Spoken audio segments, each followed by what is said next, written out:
Test, test, test, test. What's going on? What's going on? Who be here? Who be here? Shout up. Shout up. Shout up.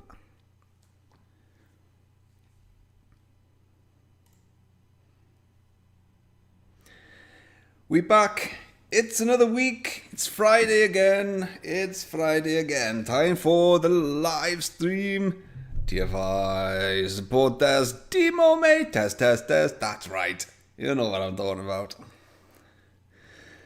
You hear me? You feel me knocking? You feel me knocking? Well, let me in. What's up? What's up? What's up? Hey, I've got some funky new toys for y'all today. Got some funky new gadgets. Look at this.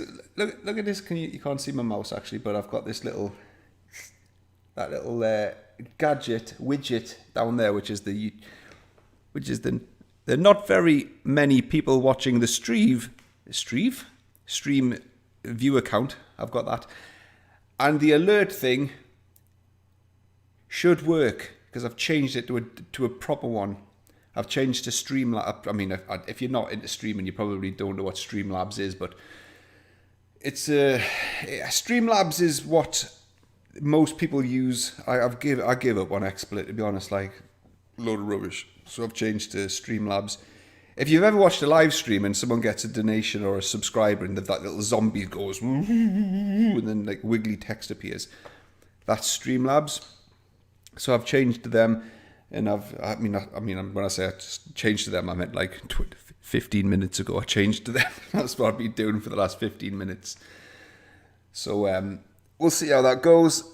It should flash up an alert when somebody super chats or joins. So I'm gonna throw a test its way. So what I'm gonna do, mate, I'm gonna throw a test towards the stream, and all I need just to do is to let me know whether you hear the jingle.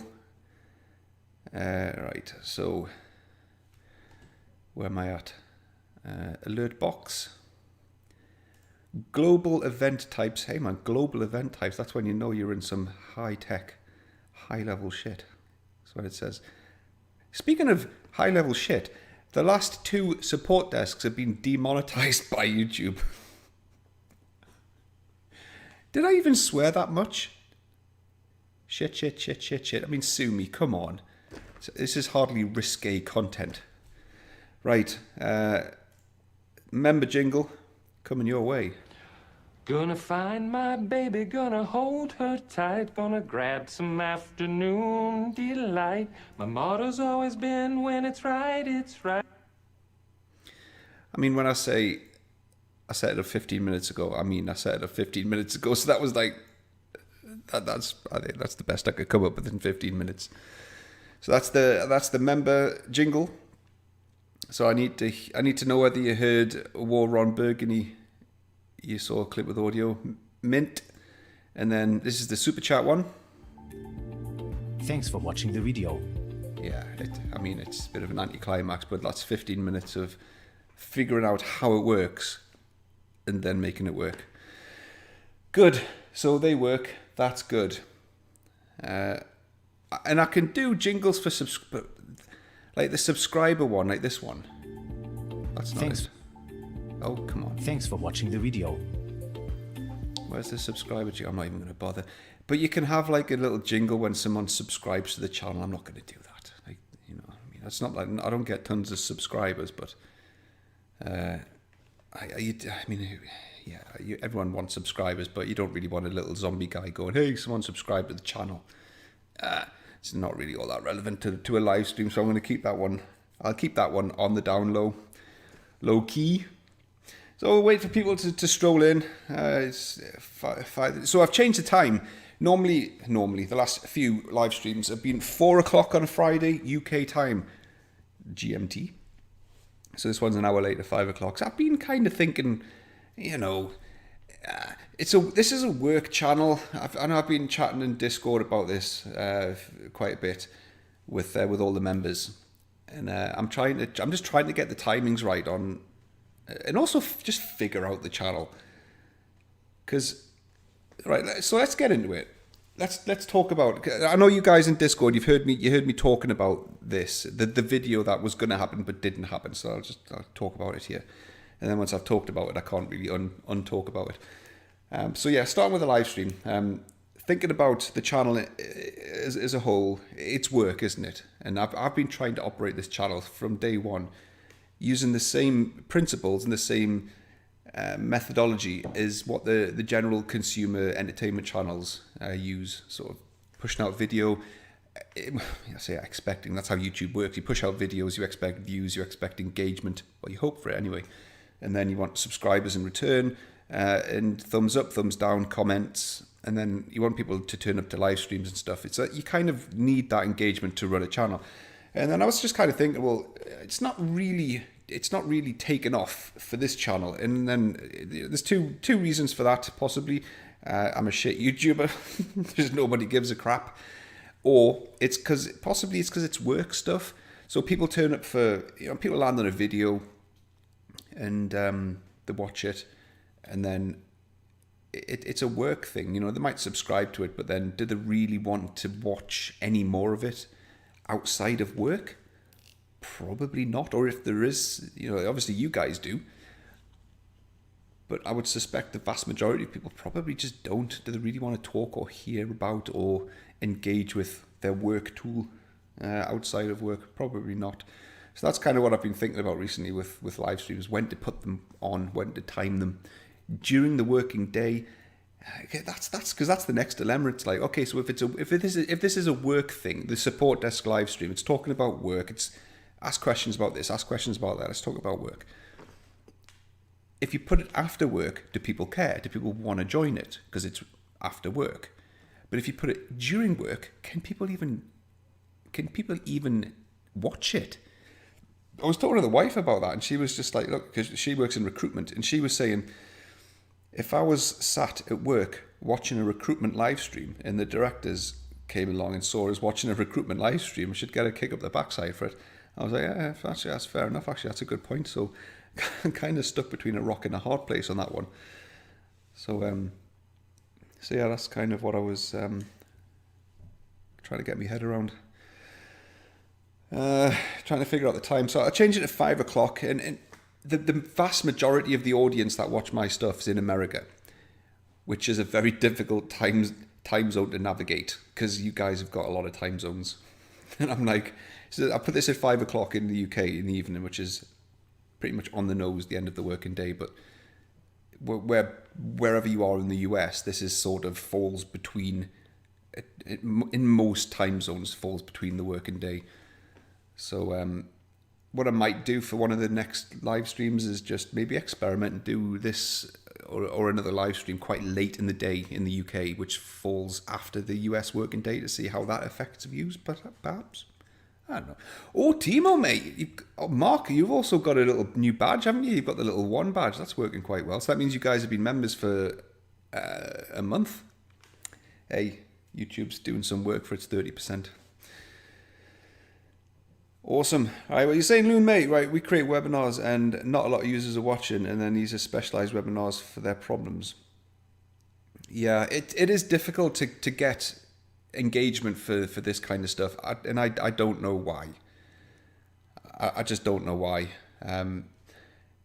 Even my platform that I've got here, I'll go into it. So I'll talk about this from start to finish now before we get into the... before we start, I've got loads of time today, by the way, so we're not really limited to an hour. So my platform, right, currently today, 57,000 subscribers. I think we're probably just about, I keep saying we, like there's more than one person, it's just me. I'm just about to peak 57,000 subscribers.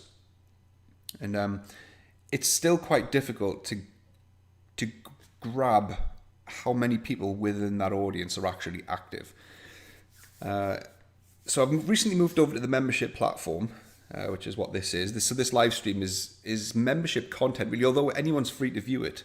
If you want to chat around engage in the chat, it's a membership perk.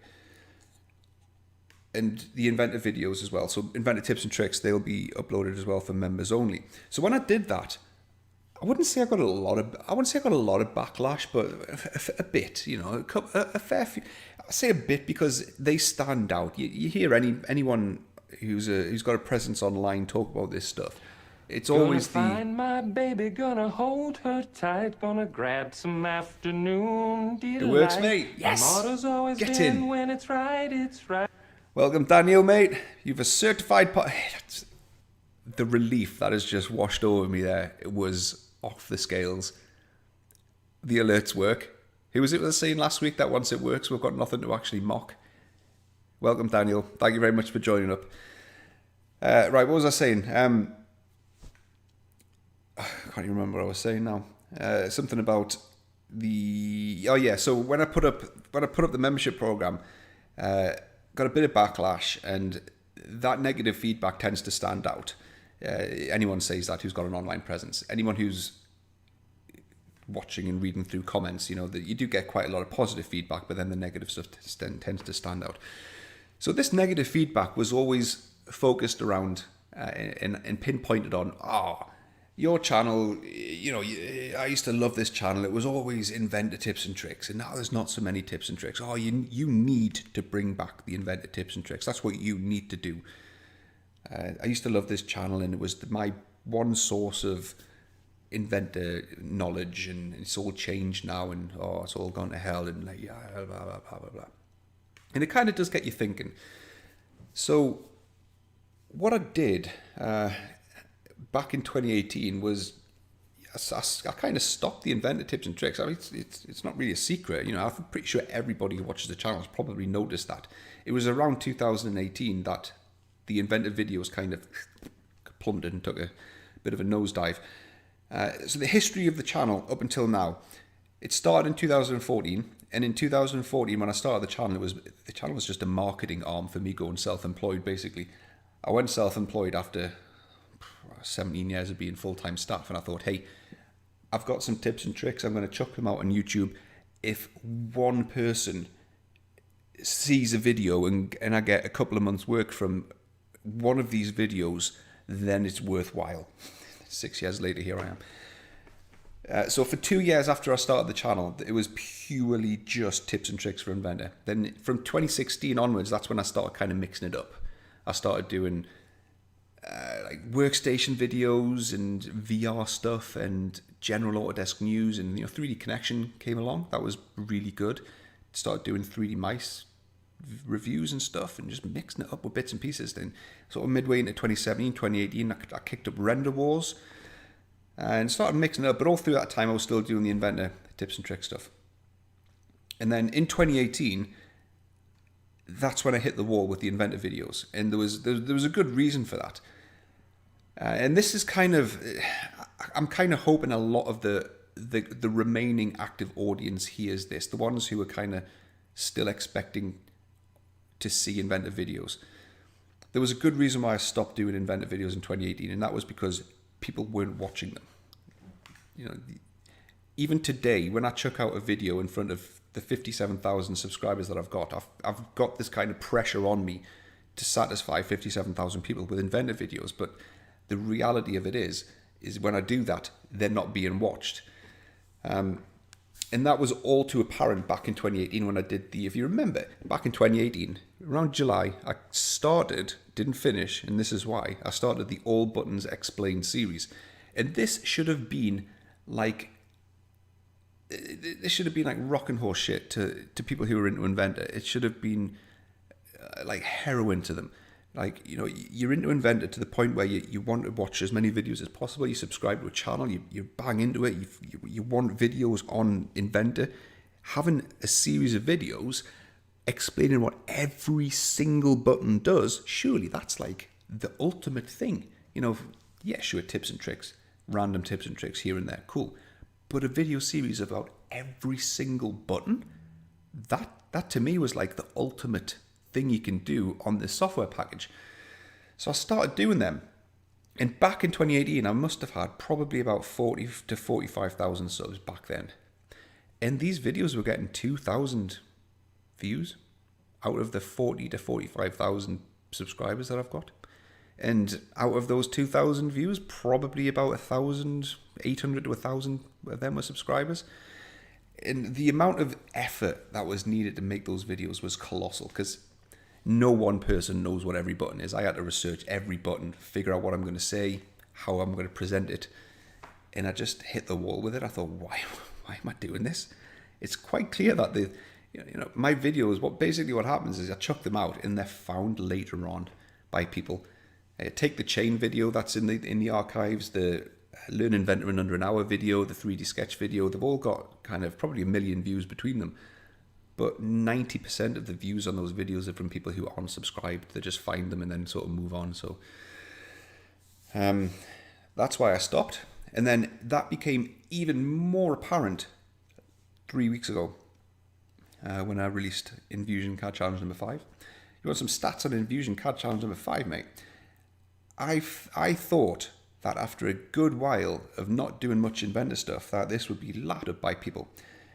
Today, 57,000 subscribers, Infusion CAD Challenge, pure hardcore and pretty much Inventor only challenge was released into the audience, and it was watched by 2,000 of the subscribers. I think it was 2,000 subscribers watched it in total out of 57,000. What am I supposed to think?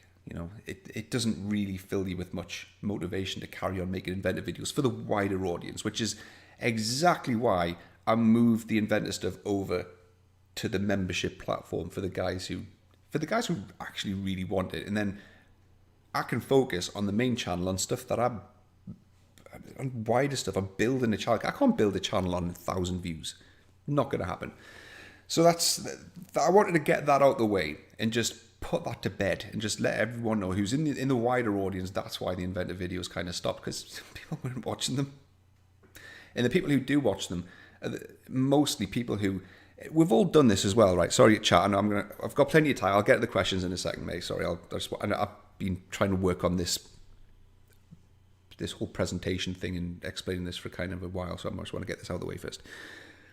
But my channels fell into the black hole of pretty much what every other software or tutorial channel falls into, which is, and I've done this myself, so I'm kind of all right saying this, but like if you want to find a tip for something that you're stuck with, like me, I've done this tons of times, like with Photoshop. I want to know how to edit the background of an image. So you'll go onto YouTube, you'll search for how to edit the background of an image, you'll find a video, and then you click on it, and then the guy, the video presenter comes up and he's just like, "Hey guys, oh, welcome, thanks very much for clicking my video. Sorry I've not been around in ages, I've not uploaded a video in a while. Oh, my dog's been poorly, old Rover, he's not been on the channel for a while. Oh, thanks very much for your messages of support.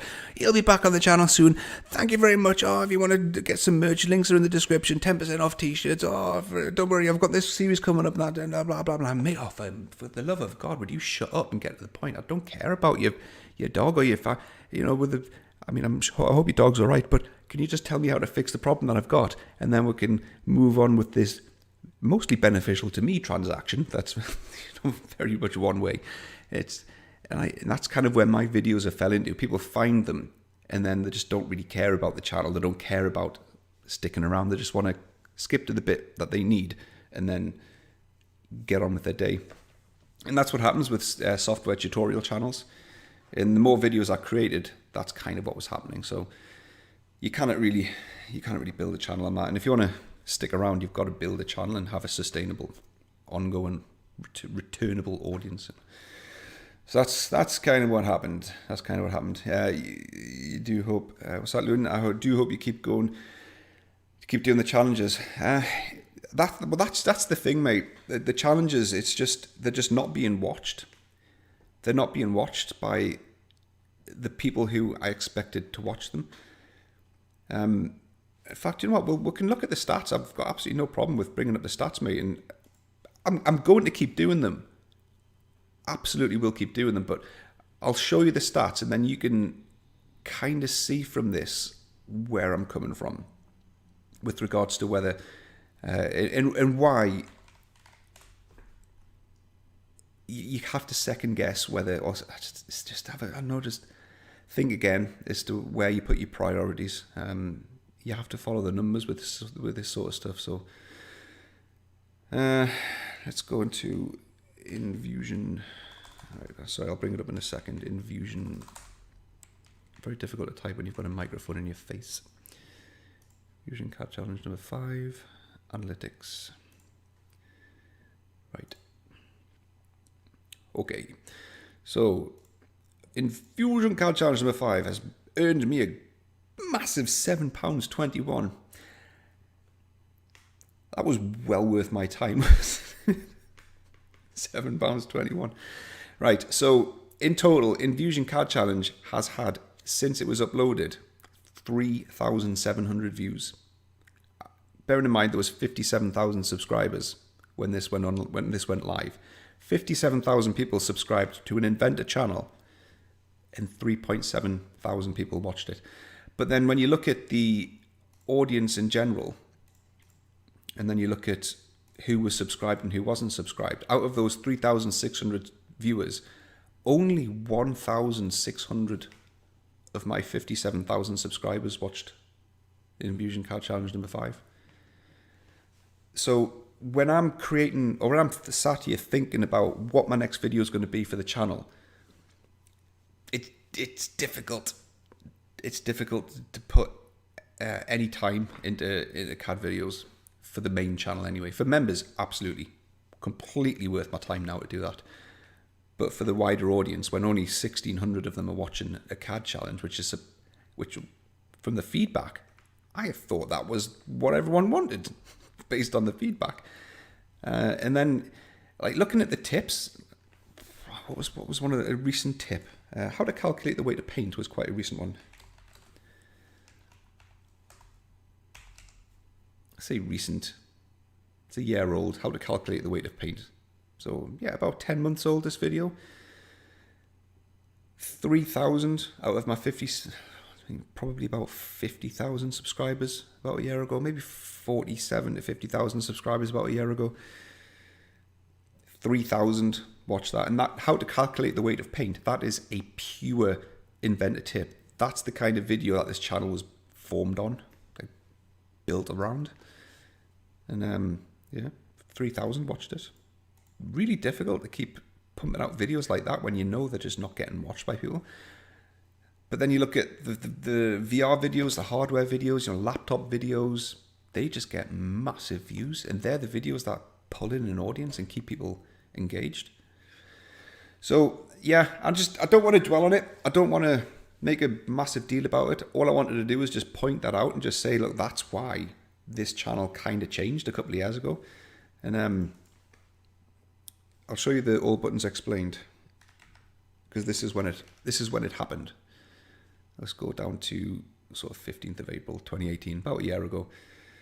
This one's quite a bit, with 11,000 views, 5,000 subscribers watched that one.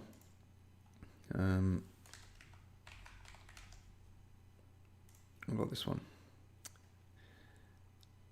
This is another one. 1,500 watched this one. And this was the freeform one. So yeah, that's kind of why things changed. I mean, I'm just doing this like it's going to make a difference. There'll still be people in comments saying, bring back inventor videos. I want inventor videos. They're really helpful to me, which is cool. But I kind of feel like for the wider channel, the inventor videos are done. But for members, they're going to keep going. So, right, Neil, could you configure a good Dell desktop? Ooh, yes, mate, that sounds right up my street. Can you configure a good Dell desktop spec'd for rendering instead of 3D CAD? That's not become such an easy question to answer, mate. You need to know what rendering solution you're going for, because NVIDIA's RTX has changed things up quite a bit. So is this 3 years ago, it would have been, right, just chuck in tons of CPU cores. Now, if you're going for, I don't know, Arnold renderer, VRED, is Blender use RTX? I think Blender uses RTX. Or is it a mixture of RTX and CUDA? Rendering in 3D Studio Max. Well, 3D Studio Max uses RTX, Arnold. So you want to chuck in, what's your budget? I mean, I don't know if you feel comfortable saying what your budget would be, but it's then based on your budget. And then if you're going for a Dell, Dell's only going to give you quadros, and quadros cost a fortune, mate. Really do cost a fortune.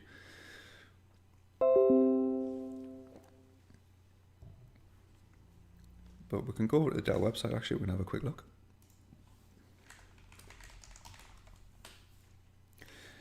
Between 2 and 5, that's a big variation, mate. That is a big budget variation, but that's something good to work with.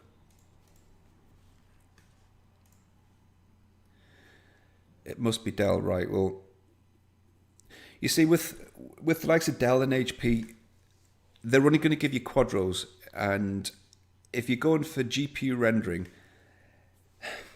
I've done videos on this in the past, and it's kind of this. The logic's still the same. Quadros and GeForce cards are generally the same chips inside them. The PCBs, the cooling, the physical product itself is different. Quadros tend to have more VRAM on them. You can cache more textures. It can hold more textures on the Quadro card than you could otherwise do on a GeForce card. But in terms of actual horsepower, they tend to be the same. In fact, GeForce cards can actually power on compute better than Quadros because the clock speeds can go higher because they can run hotter.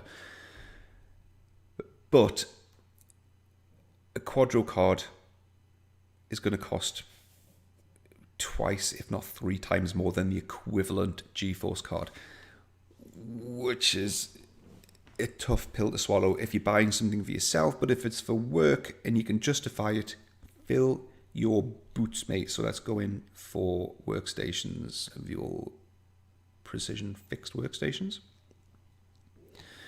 For rendering, right, 5,000. You could probably double stack a couple of cards for 5,000 euro. Obviously, if you're going to give me a budget of 2 to 5, I'm going to go for 5, mate, because with rendering you get a direct return from your money. It's not like Inventor where you can put $5,000 into an Inventor workstation for running 3D CAD, and you'll get a diminishing return after a certain point. With rendering, the more it's like Jensen, the Nvidia CEO. The more you buy, the more you save. The more you put into your graphics cards for rendering, you'll get a direct return on performance. So let's go in here. I've genuinely not even looked at these, so I don't know what Dell's offering. So 7820 and 7920, don't know the difference. We don't know why they've got 2. Let's go in for this one, see what happens. The 7000 tends to be the bigger chassis where you can put in more GPUs. Wow, that's a lot of options. Is this going to double up as a workstation that does other things? Are you going to be using it for 3D CAD as well? Or is it just going to be for rendering? Because if you're going to be using it for 3D CAD and other tasks, then you still kind of need to put in the right CPU as well.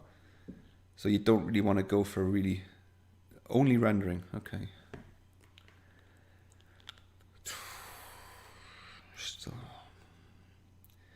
I hate these bloody Xeon metal scalable CPUs. There's so many of them. Right. Well, obviously I'm not going to drop, 15 grand? 15 grand Intel. Are you having a laugh? Dual 28 cores for 15 grand. Come on. Threadripper, anyone? Come on. Dell not doing AMDs? Nope. Okay. Intel Gold. This isn't any good. Right, I'm going to go into the other one. 7920. Actually, let's go for this one. That one seems a bit overkill. Xeon W. Okay, Xeon Ws. I'm on board with Xeon Ws. See if you can double stack. If you can double stack GPUs in this one might be okay. 4.6, 4.7. 4 cores, 6 cores. 2235. 2245. The workstation 2245 is a pretty decent CPU. Even though if you're only going to be doing it for rendering, 3D Studio Max still will need a decent CPU for like setting up the scene. You know, just hitting the go button and waiting for the render to finish is only... I mean, it's a big part of the job, but you do still need to set up a scene and work on geometry creation and moving things about, manipulating objects, so you still do need to have an eye on the right CPU. So we'll go for that one. But I do need to make sure that this can double stack GPUs. AMD dual, yes we can. Okie dokie. Okie dokie. Right, can we put for RTX cards in? RTX 5000. Dual RTX 5000s. Hell yes. Dual RTX.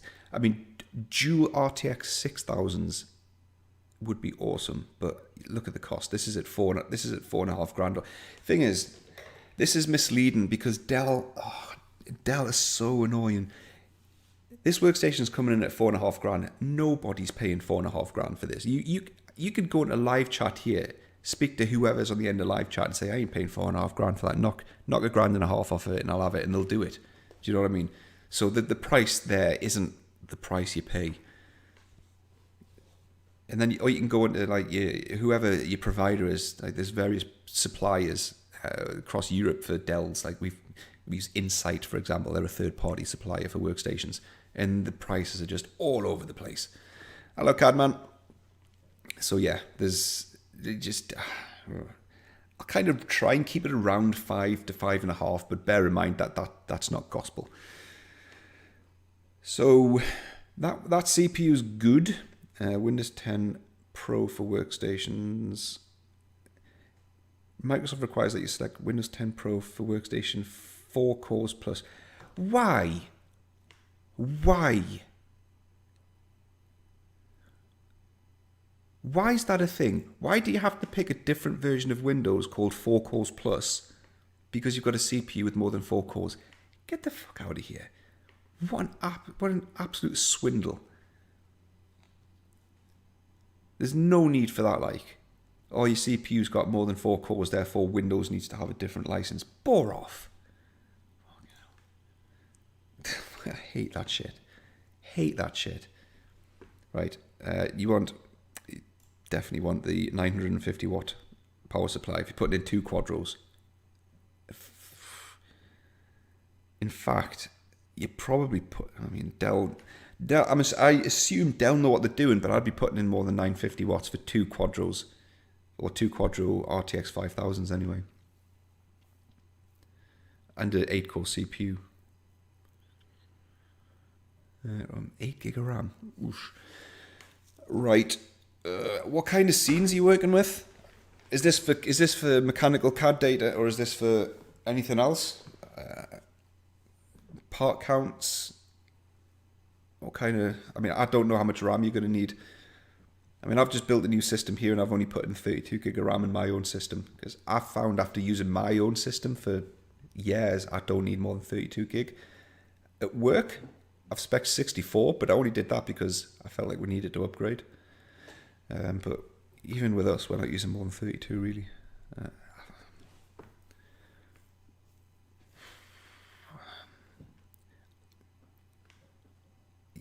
Your call. You want let's go for 32 ECC. I think we're probably going to come in on budget here. You know, what's the price of going from 32 to 64? 200, an extra 200 quid. Machines created with Inventor and SolidWorks. I would say 32 is probably all right. Like, I reckon 32 is right. Bear in mind, so we've got vehicles that have around 5 to 10,000 unique parts, 80 to 100,000 occurrences of all of those parts, and we're not really maxing out 32 gig of RAM. So 32 is more than enough in most cases, but you'll know better than me. If you need more than 32, you need more than 32. I can't really say that for sure. Hard disk, solid state drive, OBS.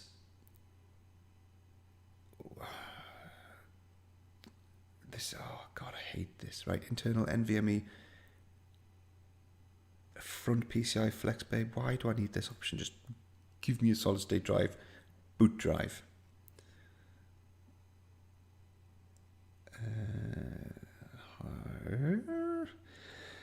For the boot drive, I'd probably be inclined to put in a terabyte PCI Express NVMe class 40 or a class 50. On Dell's website, class 40 and class 50 just means it's the brand of solid state drive that they're going to give you. Class 50 is probably going to be your Samsung's.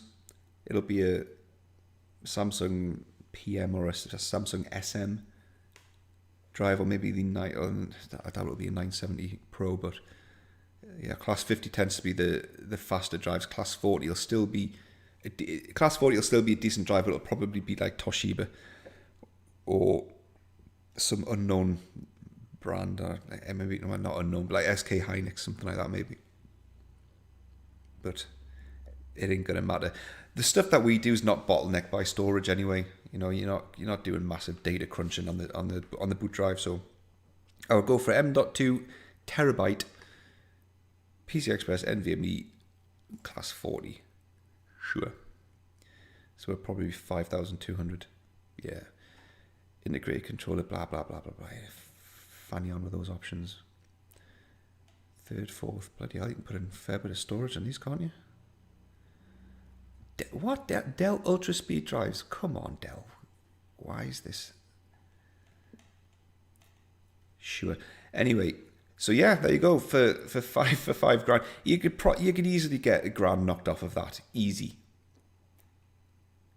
So I would go for the workstation 2245 in this chassis, which was the 5820, and then put in 2 dual Quadro RTX 5000s. So Arnold, in fact, most RTX rendering solutions will use 2 graphics cards, and hopefully Dell will give you the NVLink bridge with it. Because when you put 2, I've got one of mine. When you've got 2 graphics cards, you need an NVLink bridge to go across them. Yeah, jumping up $3,000 to the RTX 6000 and the 8000. They are objectively a lot better than the RTX 5000, but 2 RTX 5000s, that'll be sweet. That'll be a beast. That will be an absolute beast for rendering. 16 gig of VRAM. That should be more than enough for most scenes. And it's going to be, yeah. If you weren't forced with a Dell, for that price, you could stick in like, you'd be able to put in 2 2080 Ti's. You'd have less VRAM, but you'd have more compute power. But that's probably the best you're going to get from Dell for rendering. 2 RTX 5000s for $5,000. You can't even skimp on the CPU. I mean, like, going down to a really bad CPU is only going to shave off £300 from the price, and that's not going to allow you to jump up to the next tier of graphics card.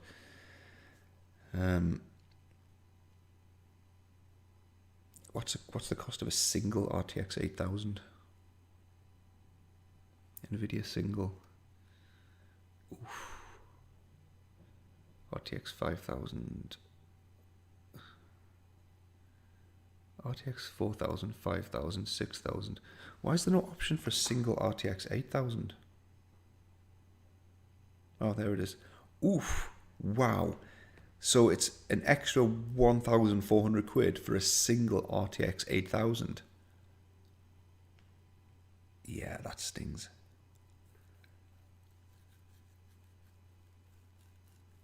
Yeah. So that's the best you're going to get, I think. If 32 is not enough, bump it up. And then you can fiddle with the storage. If you need an extra secondary drive in there, you can put an extra secondary drive in there. But yeah, I would say that, mate, is the one to go for from Dell. I'm just thinking as I'm saying this, is there I don't think they're going to give you another chassis with the ability to put 2 of those in fixed workstations. That was that one. You're not gonna fit 2 GPUs in these ones, are you? 3630. We'll have a look. See if we can put 2 GPUs in these. I'll be very surprised.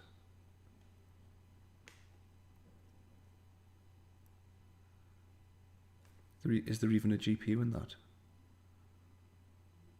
Graphics card, integrated graphics. Well, that's an absolute... Why are they selling... What's workstation about that? Why is that even tagged as a workstation with integrated graphics? Come on, Dell. Fucking hell. Check out our workstation with integrated graphics. Right, yeah, there you go, mate. That's what I'd say is your best option. If you give us a budget from 2 to 5 grand for rendering, I'm going to go for the 5 grand. Whoop, hello. Sorry. I say purchase and test it, Neil. Hey, if Dell were on board and Dell were going to send us sample machines, I'd test it in a heartbeat. I've got all kinds of stuff I can test with it, but it's just not happening. Unfortunately, Dell are too busy sending over workstations like that to people who use it for Minecraft and doing WinZip tests and Can It Play Crisis and all that kind of stuff. Box price territory, mate. Box, seriously, if that was on box, that would probably be knocking 20 grand on box. The thing is about box, do you know what surprised me? I was watching the Nvidia, was it the Nvidia Ampere release or GTC? Was it a GTC when they were releasing Ampere? And Box were one of the headline sponsors.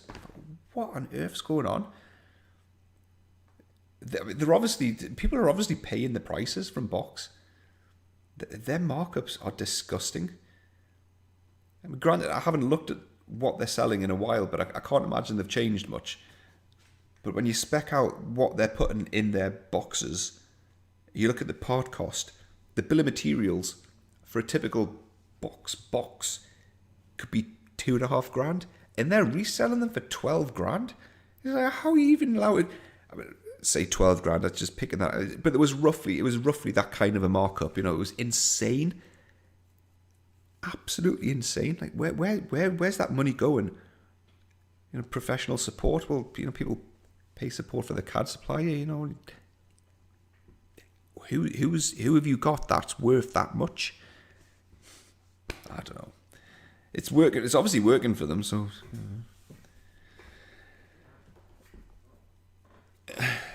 What's that? You saying you needed more than 30? Well, if you need more than 32 gig, mate, stick more than 32 gig in. But yeah, you'll have to pay another 200, 300 quid or euros for an extra 32 gig of RAM. But for rendering though, I wouldn't go less than 2 Quadro RTX. I mean, right. So for rendering, anything's going to work. You could put an RTX 4000 in, a single one, it'll render, obviously. A single RTX 5000 will render, but it scales. So if you put 2 of them in, you'll get that. You'll get your money's worth. So if you've got 5000, that looked like it was going to be the best option for getting the most graphics horsepower out of 5000. So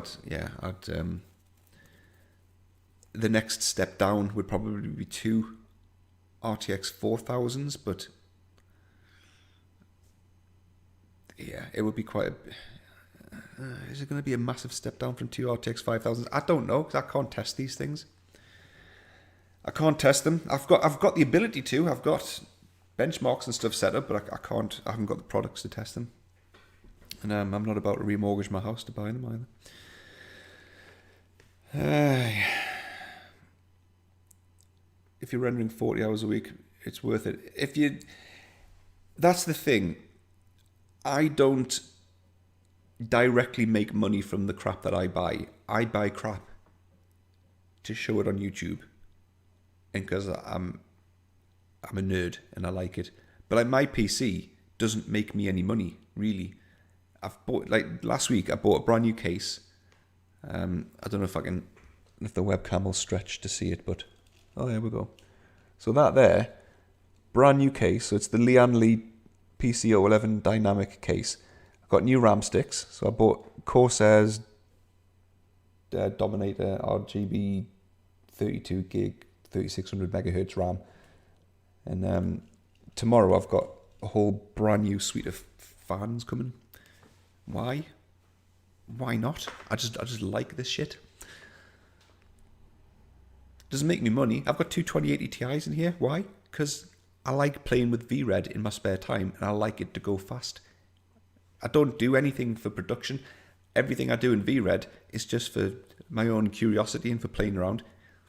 But if your PC's making money for you, and you're spending more money to get jobs done quicker, and the quicker you can do jobs, the more jobs you can take on, it's an absolute no-brainer. Then the more you spend on your hardware, the more jobs you can take on, the more money.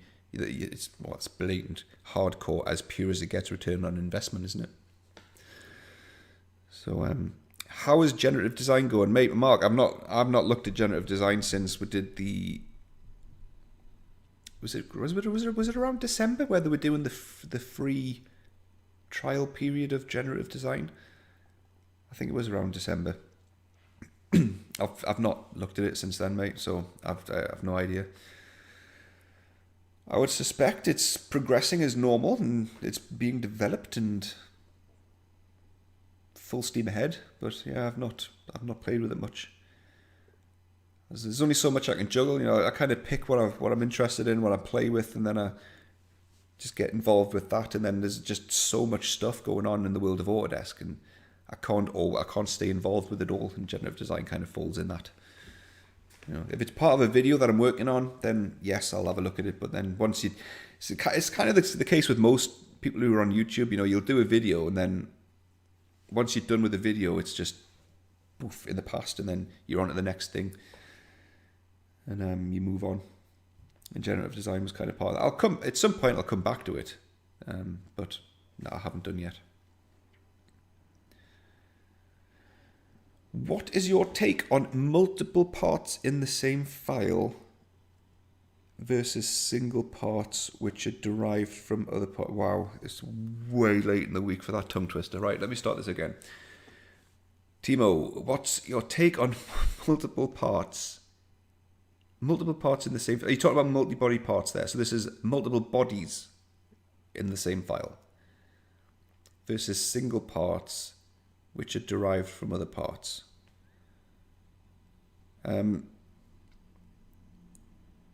So multi-body parts versus derived parts. There's two different use cases for that. So multi-body parts is a completely different build approach to single parts which are derived from... Single parts which are derived from other parts isn't really... I mean, it is a way of building an assembly, but it's not really normal to do that routinely. You can, but you would tend to use one part, like you'd have a master part that you would derive into a new part to then create, which you could then create a multi-body part off from. So I wouldn't say multi-body parts and the alternative that you put there are really comparable, but multi-body parts is a really good way of, it's an efficient way of doing assembly design. I've done videos, I'm pretty sure I've done videos on that. Shall we have a look? I think I'm positive I've done a video on multi-body solids already.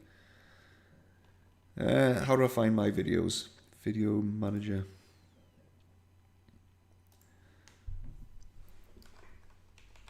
Multi-body sheet metals. Have I not done a video on multi-body solids? Huh.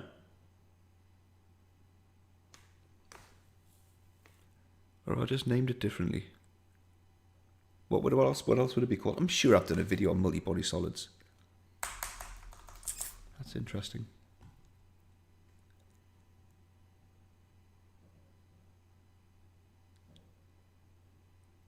I did one with the hairdryer. Yeah, I did one with the hairdryer, didn't I? What the hell's that called then? I can't just type in hairdryer. That's not going to bring up anything. No. Body? I gotta find my own video. How to use multi-body parts. That's it. Why didn't that just come up in the search? What's going on? How to use multi? Oh, that's an old one. Anything with a thumbnail that looks like that, that's old. But as far as I know, there's not much has changed really with multi-body solids. Off memory, multi-bodies came out invented 2010. It's been tweaked, been improved, bits and pieces have added in, but the fundamentals of multi-bodies is the same. So yeah, that's the video that I've done on it.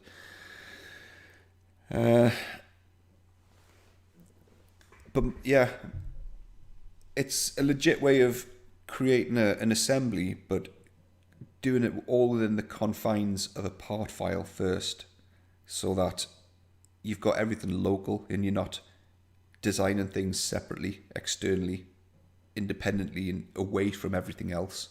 So you can create the assembly kind of all in. Like obviously that's an assembly part. So you'd model it all together. That would be one body. That would be a second body. Do it all as one part. Separate the bodies, and then you explode them out into an assembly. And it's just a lot more efficient than sort of creating that is a separate IPT. That is a separate IPT. Without really one another seeing them, you'd have to like constantly reference, oh, what's the diameter of this, and reference that to the diameter of that, and then sort of bring them in. So it's just a more efficient way of doing that. There's other assembly design techniques. Obviously, you can do in-place creation of parts and stuff, but yeah, but deriving something is a bit different. Deriving is when you say you're a company that manufactures caps, right? And you do caps for, say you're a wholesaler. I don't know what the right word is, but you're an OEM for caps, and you make caps for Pepsi, for Coca-Cola, for water bottle companies. So you've got a standard cap that just looks like that. So you would model a template that's exactly like that, and you'd save it as an IPT. And then when it comes to making a new cap for a new company, you would derive that template into a new IPT, and that template forms the start point of a new design for a new product. So you're deriving that cap into an IPT. The body comes in, but then you can start putting decals on it, cutting away at it, maybe make it a bit bigger, put some extrusions on it, whatever else. But you're deriving the body of an existing part into a new design, and there's a link back to that first template. So that's kind of what derived parts are intended for. They do get used in other areas, but that's mostly what it is. I say goodbye. Off out to mow the lawn. Oh, goodbye, Sanger. Mow the lawn. Toodles. I'm veering away to lay out an assembly as parts gain feature count. Veering away to lay out an assembly as parts gain feature count. That's my reason I don't get bitten. Yeah. Multi-body solids are a great way of skeleton modeling in combination with iLogic. Yes. Yeah. I must admit, like I say, my iLogic skills are limited. Wasn't there early days limitations with iLogic and multi-bodies? I think it was like sort of very early on issues with iLogic interfacing with multi-bodies, and I'm assuming they've got to the bottom of that by now. No, Timo, no, you haven't not necessarily used them wrong. Some people use derived parts for taking an assembly and then finished normal assembly and then deriving it into a single part to then send externally, which should be a shrink wrap, but some people use Derive for it. But yeah, in most cases, that's what Derive is. You're deriving something into something else. That's what the definition of Derive is. But there is other use cases for it.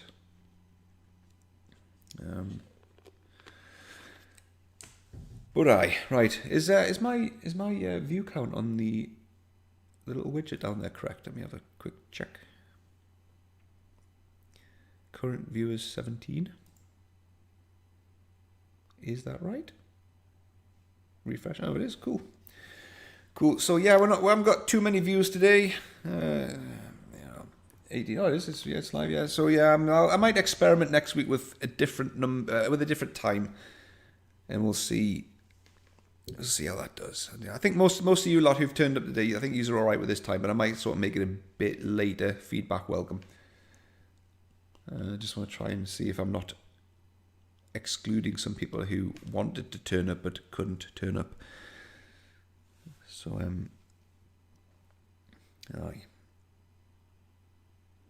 I use them to link the dimensions together, so I do not have to go back to change all the dimensions in all the parts. Using them to link the dimensions together, so I don't have to go back to change all the dimensions in all the parts. If it works for you, it works for you. There's no one. So I'm assuming most of you know this, but if you've been around Autodesk stuff for a while, you'll know this. There's not one right way of doing everything. One particular feature isn't pigeonholed into one use case. If you found a way of making something work for you and it doesn't have any knock-on effects, negative knock-on effects, sure. Later would be better. Good. Yeah, I'm gonna try and. Yeah, like I said at the start, I think you joined late, Cadman. Yeah, I said at the start of the live stream, I'm going to try and maybe start the live stream after the working day in the US. Because the US has got pretty too many time zones. So I think this time is kind of during the working day in the US. And of course, if you're at work, can you really be watching a live stream? But then people are working from home. So if you're working from home, of course, you can watch a live stream. If you're not massively busy, of course, you can have it on in the background. So I don't know. I don't know. It's just a little part of experimenting, I say it's early days. I've been doing it for 6 years. I should know this by now. You do. But aye. So. But yes, membership's going good, mate. Memberships are going good. I think we're knocking on sort of up to 90-ish members at this point, which is really good after a few weeks.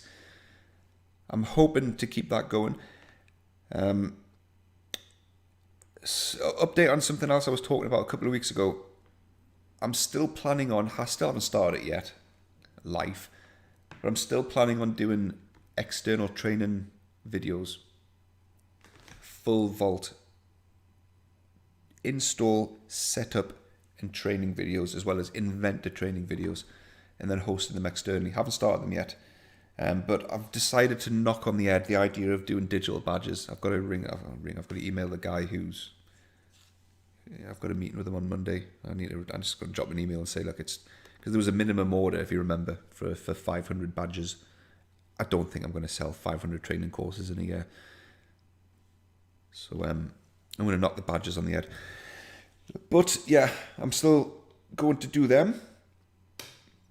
I haven't worked out pricing and where they'll be hosted. Probably Gumroad. I'd never heard of Gumroad, but it seems like within Europe, it seems to be quite a popular site for kind of freelance design artists and graphic designers. Seems quite well known within those circles in Europe for hosting digital work and art and training courses and videos and stuff. So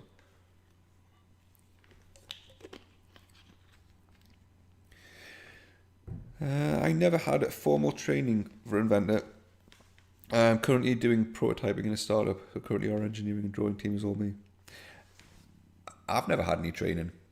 I haven't. The only CAD training I've ever had was I started an AutoCAD training course. AutoCAD released 14, I think, in 1997 or 1998. That's the only proper training course for CAD I've ever sat on, that I can remember anyway. Everything else has been self-taught. Oh, tell you what, do you want to... I've showed that many people this. I can't remember if I've actually shown this before, but I came across the first thing I ever modelled. Just stop me if I've actually shown you this before. I'd be just going over the same stuff that I've already shown people before. Oh, can I show these?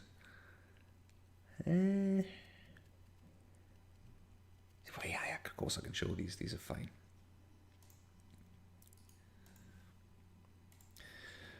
So, yeah, that there was the first ever model I ever did in Autodesk Inventor.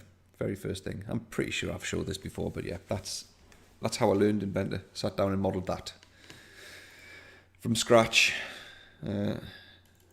Showcase. That was me learning Showcase. I modelled an iPod. Christ, that's how long ago it was that I learned Inventor. Sat down and modelled an iPod. Little sweep action going on. I couldn't figure out. I don't know. Actually, back then, did Inventor even have G2 splines? Can't remember. But yeah, I don't think I could figure out how to get the spline to come out of the end of the headphone jack. Rip headphone jacks. But I managed to get a nice little sweep going on around there. That's pretty good. And then yeah, we went from that to Beast to that. Love that. Love that. That's Keyshot. That's Inventor. That was done for a demo.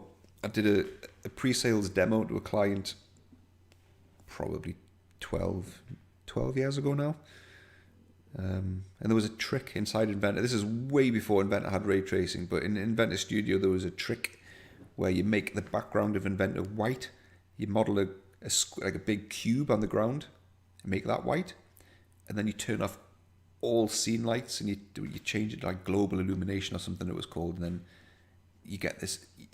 It doesn't look very good now. Clearly that's a render, but back then for Inventor that was phenomenal. The visual just clarity on those was incredible back then.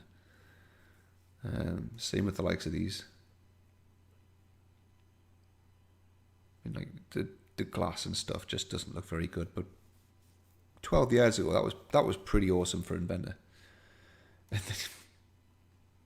What's going on with that? That was my actual home phone, like back when people actually had home phones. So part of learning Inventor, I tried to model my own home phone. I managed to get the Panasonic logo on there. Couldn't get the white around the blue logo to get away. Couldn't figure out how. So glass on top of another material, and it was conflicting, and you had this weird sort of two materials touching each other kind of effect going on. I couldn't figure that out either. Text on buttons, couldn't figure that out. This was early days. And, models over backplates. Oh, the good old days. So yeah, no training, it was all self-taught.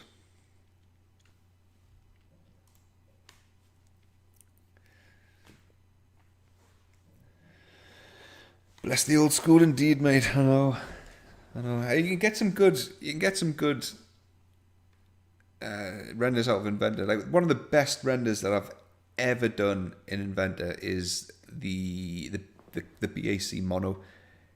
Have you guys seen that video? I've made it part of the members only videos. It's the one where I pretended that the image was a Top Gear photo shoot, and I was waffling on going, okay, in this video I'm going to try and recreate this photo shoot from the Top Gear film crew where they've taken a photograph of the BAC mono car going through the countryside, and I'm going to try and recreate this photo in Inventor to see if it can do photorealism, blah, blah, blah, blah, blah. And I'm waffling up with this photo on screen. And then, of course, the catch is that the photo you were looking at all along was actually the Inventor render. And that was one of the best renders that I've ever done. It doesn't look the best, but based on what it was done in and how it kind of all came about and the context it was in, that was one of the best ones I've done. Where is it? Photo bank. I've got that many photos and images scattered all over the place. I'm struggling to remember where they all are.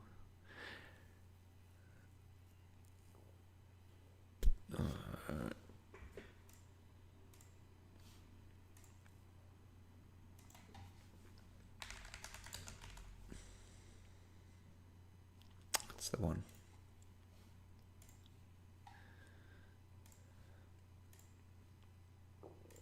Do a little bit more. And so yeah, so I spent the entire video kind of waffling on about this, saying, oh, you know, this is lovely shot from the Top Gear film crew following the BAC mono over a nice country road. And then I'd doctored that whole website to look like a Top Gear photo, but that's actually an Inventor render. So just stamped over a website, and then yeah, that was it. So that's Inventor. So that's, instead of Inventor having its gradient in the background, I took a photo from Google Images, and I used the photo from Google Images as Inventor's background, and then put the car over it. That came out better than most renders that I've ever done. Loved that. But the one thing Inventor couldn't do was match the shadows to the road. I could have probably done it with a bit of, like, if I'd done this today, I probably would have went into Photoshop and I would have edited the black levels and the contrast of this to match the shadow color or the darkness of the shadows that Inventor would have eventually put out. But that was a bit of a giveaway. But there was like some people in the comments of that video going, oh, I knew it all along because the shadows on the road were different to the shadows in the car. Oh, fuck off. No, you didn't. Because that doesn't look like that might not be a shadow. That might be just a mark on the road or something. You know what I mean? I don't believe for a second, as I was talking through that, I don't believe for a second that anybody thought that was a render. And that one there is going to be a bit lighter as well because it's, I don't know. I just don't think anyone thought that was a render when I was talking through it. There's always just going to be some people who, after, just don't like admitting they were tricked. But yeah, that was one of the most fun videos I've ever done. But it just didn't get that many views. I was really disappointed with how that one performed. I've changed it to be members only just because it is one of my favourite videos, and it's just been buried on YouTube. So yeah, is what it is. Is what it is. The mountains look rendered. Actually, they do, aye. Yeah, they do. Yeah, they do look a bit pastel. No, it did. As far as I know, it's a genuine photograph. Long video, well worth it. Yeah, I know. I went through, I'm pretty sure I eventually went through everything, setting up the scene and how it was done. I ended up knocking out a couple of photos, or a couple of renders from that car in different backdrops. And they came out looking amazing. And then Autodesk used those images for their workstations at Autodesk University. Later that year, I think it was 2015. Came out really well. Fucking find out. I've got all my images. I've got like a massive bank of images stored on my PC, but they're on a mechanical hard drive. And every time I go into the folder, Windows just loads each image thumbnail. So like, duh. So you're trying to find an image, and you just got to sit waiting ages for the bloody thumbnails to appear.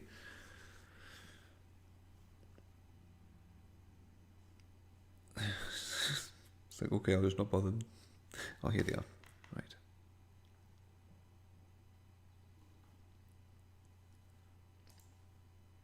Right, so that's one of them. In your own time Dropbox, there we go. So that one looked pretty good. Definitely a render, that one, though. You can tell from the glass that it doesn't look so good. There's no highlights or reflections or much going on in the bonnet. The wings are a bit flat. Yeah, definitely a render. That, though, if you were just sort of glancing at it, you'd probably not immediately think it was a render, but then when you look at it up close, what's going on here? That should be more reflective because they're glass, and then the tail lights, they look a bit naff, and yeah, starts to come apart on those. That one doesn't look so bad. I managed to get the lighting really well matched to the backplate, actually. This is straight out of Inventor's viewport, by the way. and it's not photoshopped in any way. There's no photoshopping whatsoever. This is straight from the viewport. That's not Inventor.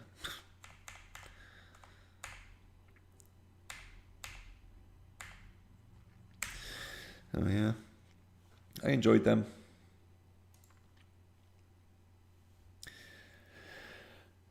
Right, any more questions, mate? Because I can see the viewers dropping off. We're down to 14, so I'm gonna shoot. Unless there's anything else you guys want.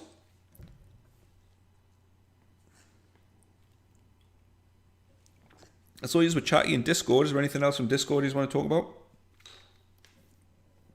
It's been a busy day at work today, so I've not been able to hop into Discord and keep up with what was going on.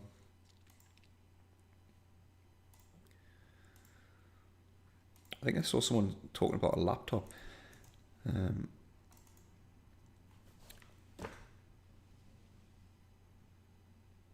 I will write you an email about Discord. Was still not able to join properly. As far as I know, Timo, mate, I don't know if you've already got this message and it hasn't worked, but the other guys have said that you've got to link your. Originally, we thought that you had to just use the same email address between Discord and YouTube, but apparently, once you're in the Discord app, you've got to go into Discord settings and then link your account. So there's like a cog button in Discord, and then you've got to link your YouTube account to your Discord account, and then it sort of everything syncs up. It's worked for most other people, so I think that's the bit you might be missing. I don't know, mate.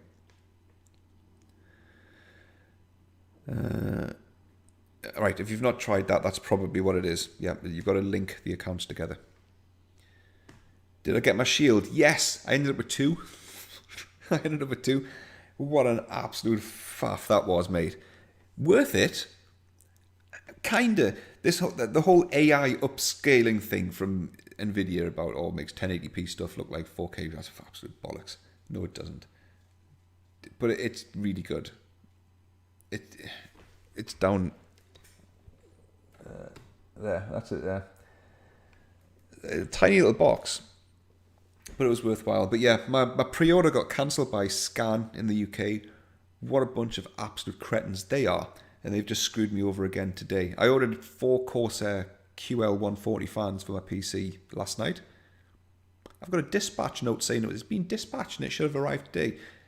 It didn't. Got in touch with them and they're like, oh yeah, it didn't make the van. I'm like, well, you could have told me that. Do you know what I mean? People sit in the house waiting all day for things to arrive because you said they would.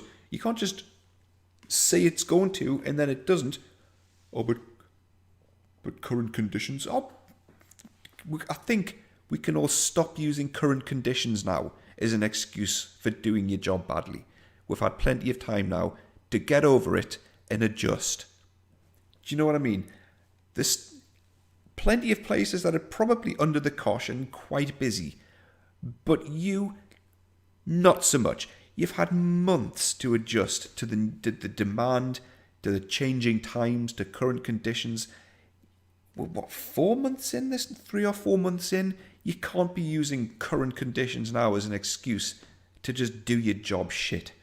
So, less of that.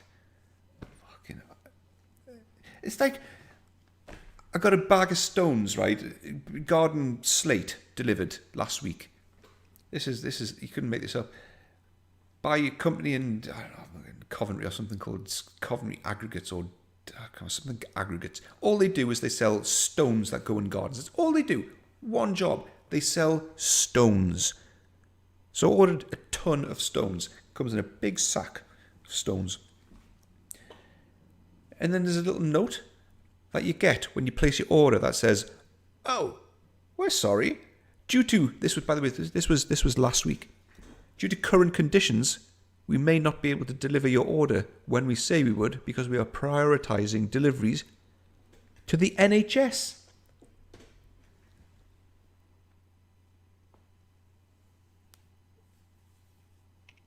And then my delivery was late. It was 3 days late. I'm down with the NHS getting preferential treatment. I'm cool with that. That's fine.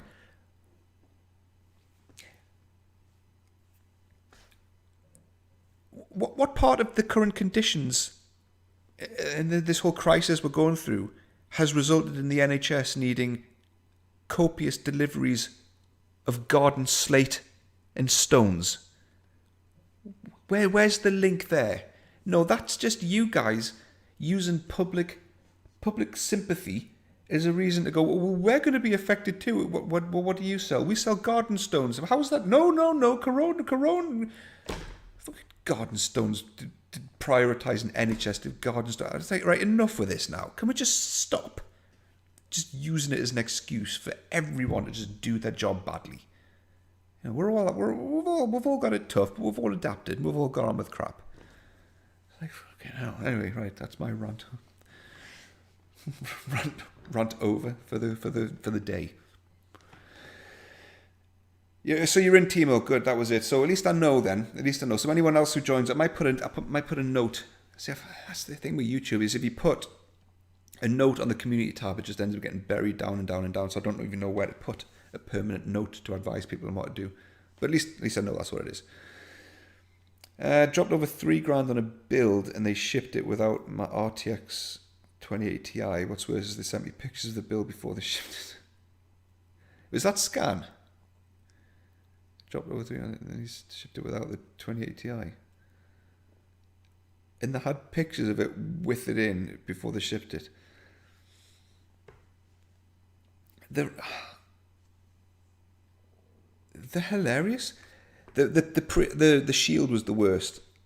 That was I mean, I've got no way to prove it, but that was borderline fraudulent.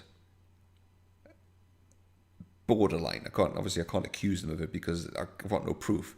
But basically, what happened was the Nvidia shields, right? That box down there, the green, the black box with a little green slash on it. Right, it's a TV box. It's the competitor to the Apple TV. It's been out of stock globally for about three months, something like that. And there's only 2 or 3 stockists in the UK that sell it. So there's Scan, eBuyer, PC World Curries, and then Nvidia themselves.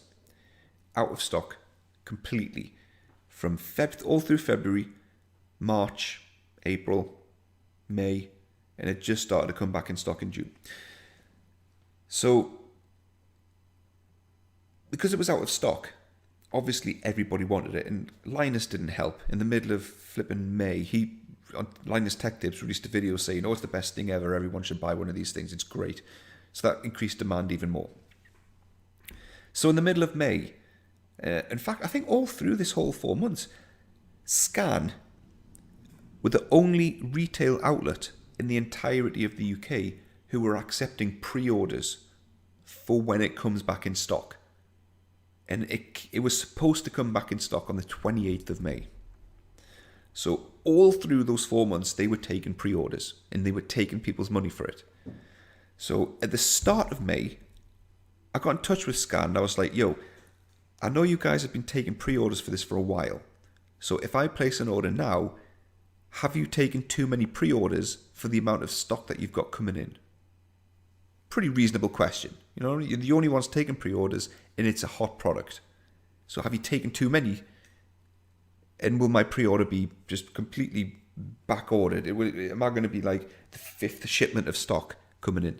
And they were like, no, we should be able to fulfill all the pre-orders. Easy. I was like, okay. So I put a pre-order down.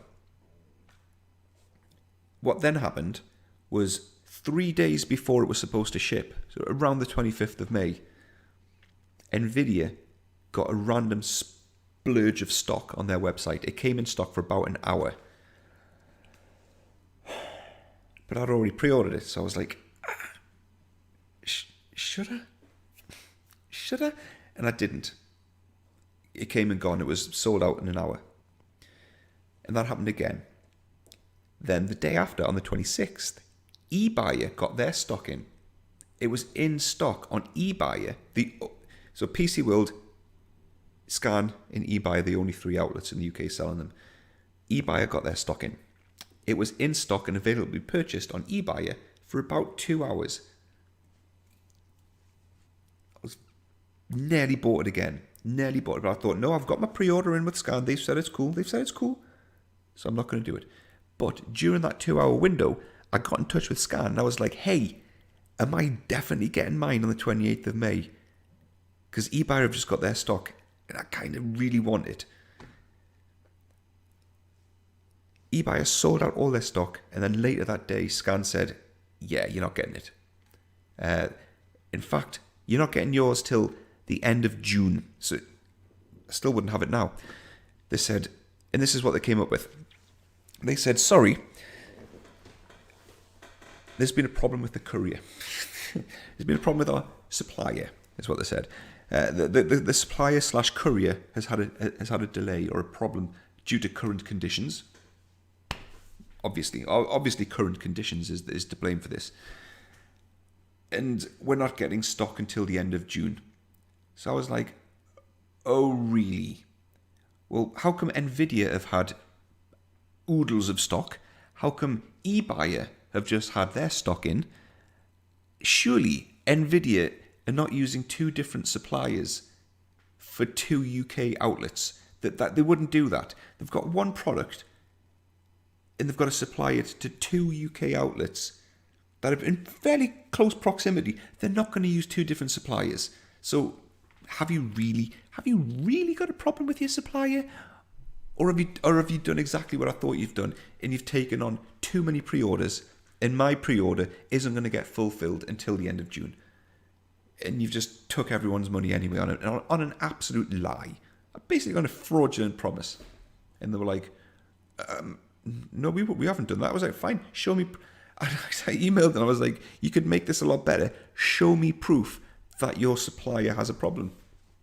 They're like, we can't do that. I was like, of course you can't. It didn't happen. It didn't happen. eBuyer got their stock. Therefore, there's nothing wrong with the supplier. You're not telling the truth. So it was just nonsense. Absolute nonsense. So yeah. I bought one on eBay, literally the day after that happened. I just thought, oh, fuck this, I'm going to buy on eBay. So I bought one on eBay, paid 50 quid more for it. But then, 2 days later, Nvidia had more in stock again on their website. So I bought a second one and then sold the one I bought on eBay.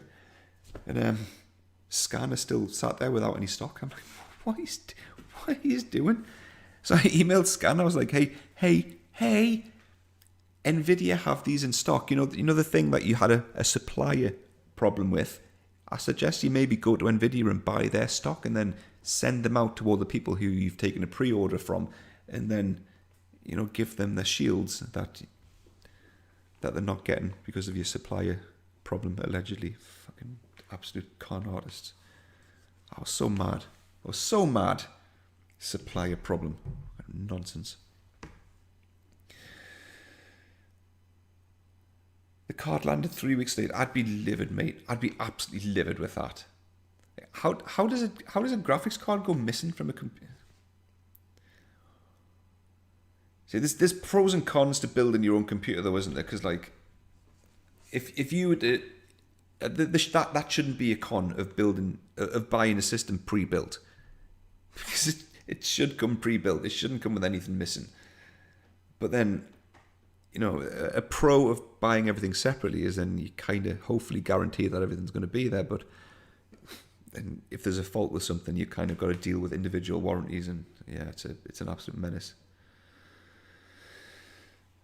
But yeah, I've had nothing, honestly, the issues I've had with, I'm hopefully going to get a video out in the next week on this news, because this is now an absolute monster of a build. It's got the new Comet Lake 10 core 10900K CPU in it. I've upgraded the RAM, so it's got 3600 megahertz, 32 gig of RAM in there. It's got the 228 Ti's in.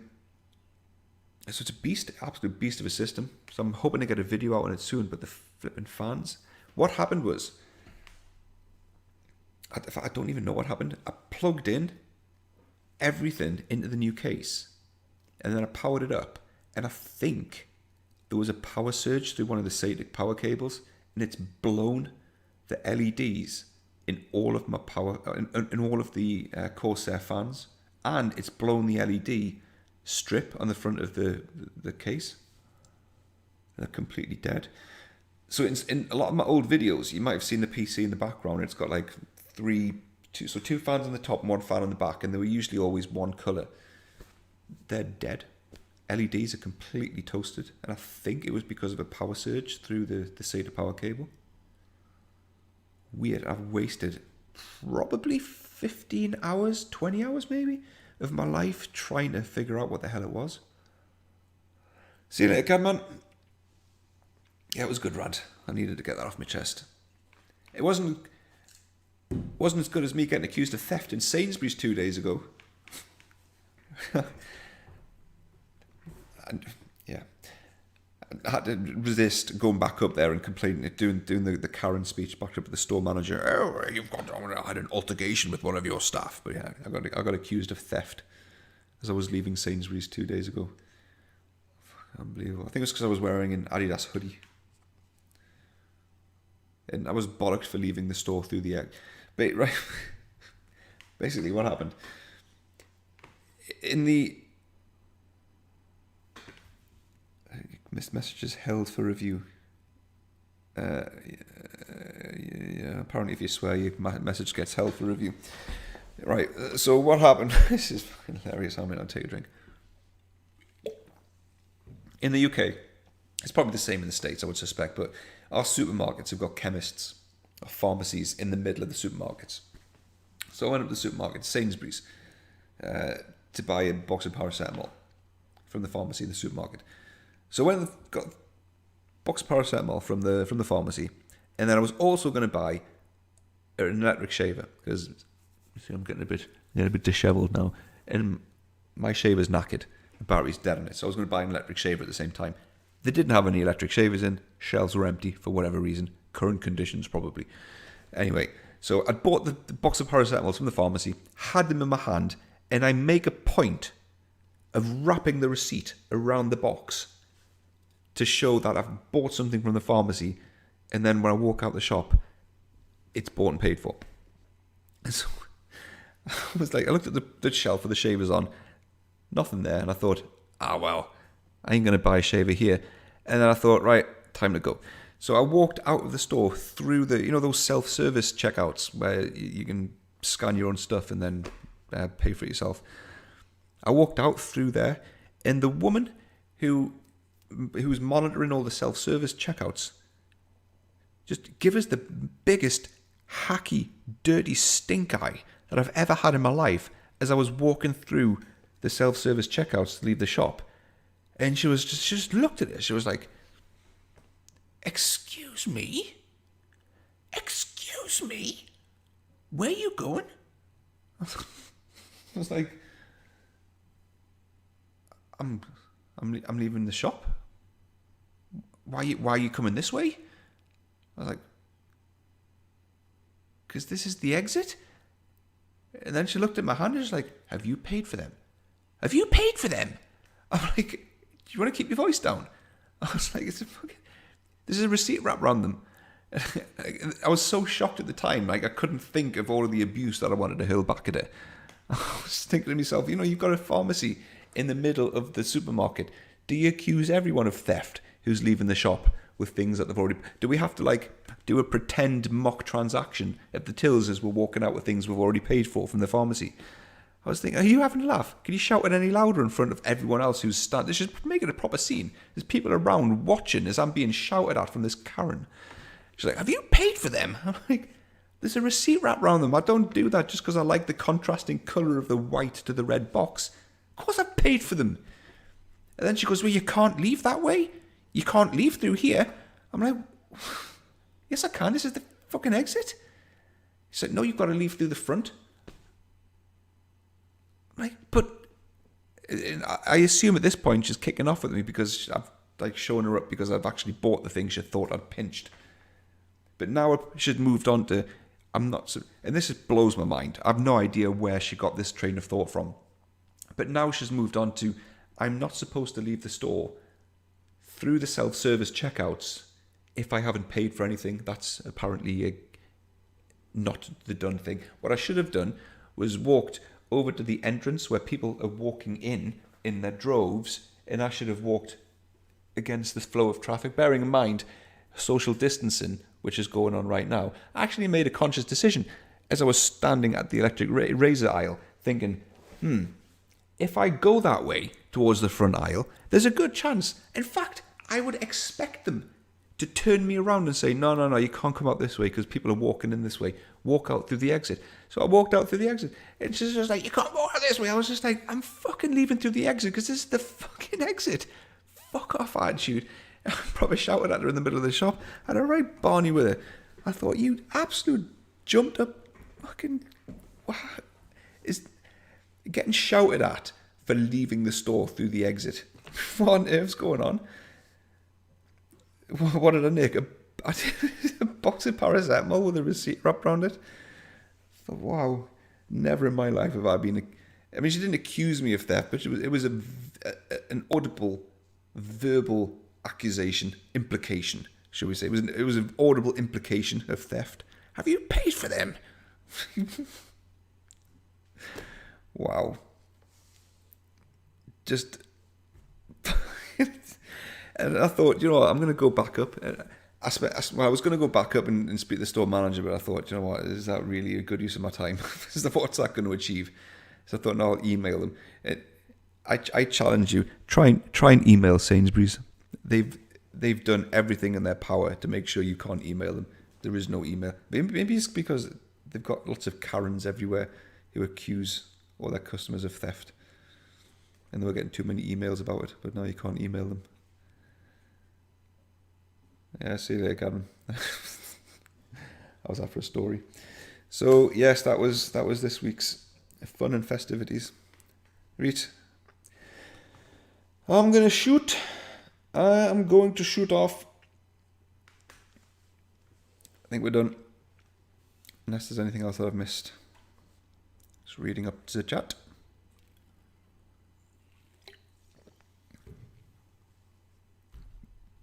No, we're good. Right. Alex, mate, you've just missed it. We've been going for an hour and a half. How's it going? Sounds like you've run into a woman that I knew was Vida. Not nice.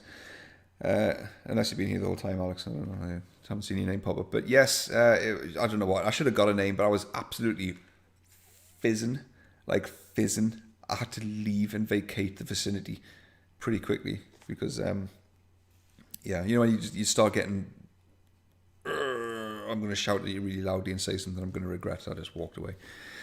Anyway, tune in next week for whatever goes on between now and then.